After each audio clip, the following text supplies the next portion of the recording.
biz Neftikamski'ye gittik. Hazır Dostluk Cırı Festivali var idi. Biz de festivalde girdik. O festivalde biz bir kompoze yaptık. Dostluk Cırı. Hazır bunu Dostlarga aytarız.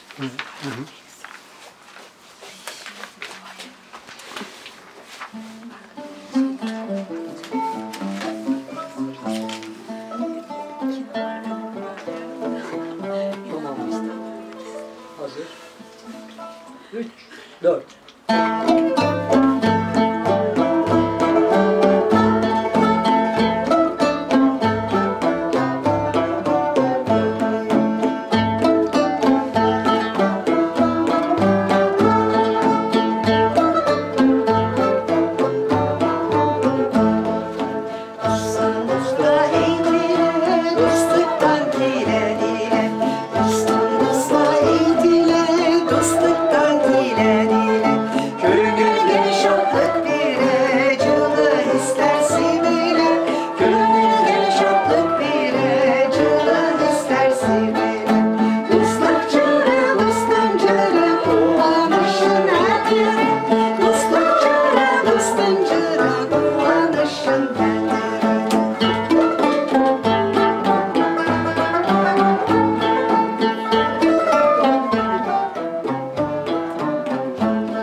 Rahmet.